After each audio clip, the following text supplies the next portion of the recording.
사이칼러지 앤드 섹슈얼리티에 발표된 새로운 연구에 따르면 젠더와 섹슈얼리티에 대한 미개척된 진실이 밝혀졌습니다. 남성의 섹슈얼리티 고정관념과 전통적인 성역할 신념을 강력하게 지지하는 이성의 남성은 합의에 따라 원하지 않는 성행위를 하는 경향이 있을 수 있습니다. 남자는 전형적으로 만족할 줄 모르는 성욕을 지닌 과성애적 존재로 그려집니다. 언제 어디서나 성활동을 시작하고 참여할 준비가 되어 있습니다. 라고 캐나다 퀀트런 폴리테크닉 유니버시티의 심리학자 코리 피더슨이 말했습니다. 그러나 연구에 따르면 남성과 여성 모두에서 유사한 성준수 비율이 나타났습니다. 피더슨은 남성의 성적 고정관념을 반박하고 이성의 남성의 성욕 부족을 정상화하여 성적 주체를 강화하는 것이 이 연구의 동기 중 일부라고 말했습니다. 연구에 참여한 남성의 약 61%가 지난 12개월 동안 적어도 한 번은 가벼운 성행위에 원치 않는 키스에 동의를 했다고 인정했습니다. 결과는 이성의 남성의 성적 수능도가 전통적인 성역할 신념과 남성의 성고정관념을 지지함으로써 예측될 수 있음을 시사합니다. 라고 피더슨은 확인했습니다. 게다가 남성은 이타주의, 만취, 성적 경험 부족, 또래 압력, 인기, 성역할에 대한 우려와 관련된 동기 때문에 성적으로 수능하도록 동기를 부여받을 수 있습니다. 피더슨은 젠더 사회화에 대한 이러한 지지를 서구의 헤게모니적 남성성 기준기라고 불렀습니다. 이는 오늘날 우리가 유독한 남성성으로 알고 있는 것과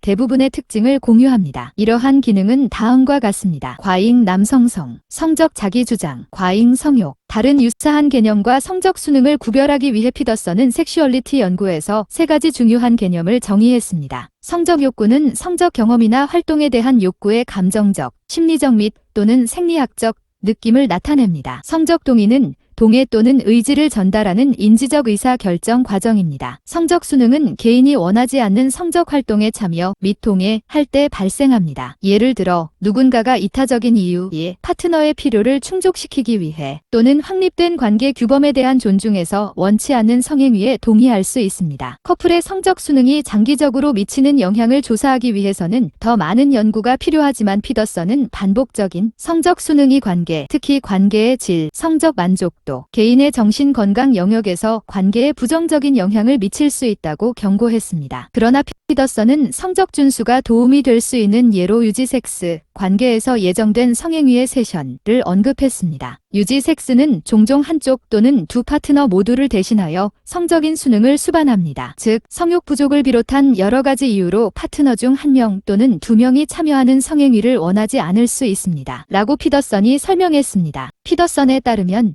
유지 섹스는 파트너가 서로의 필요를 더 깊이 이해하기 시작함에 따라 더 큰 관계 만족도와 관련이 있습니다. 따라서 어떤 경우에는 신체적 친밀감이 결속과 관계 유지를 촉진하므로 성적 수능이 관계에 도움이 될 수 있습니다. 성적 수능을 촉구하는 남성 섹슈얼리티의 부정적인 기준과 규범을 배우려는 이성의 남성을 위해 피더슨은 다음과 같은 조언을 제공합니다. 피더슨은 연구에 따르면 젠더 및 섹슈얼리티 연구 과정을 수강하는 남성 및 여성은 전통적인 견해의 승인을 더 쉽게 거부하며 성역할 규범과 스크립트가 우리의 결정에 미치는 영향력과 영향력을 이해합니다. 라고 설명했습니다. 궁극적으로 교육 수준이 낮을 때 선택의 진정성이 떨어집니다.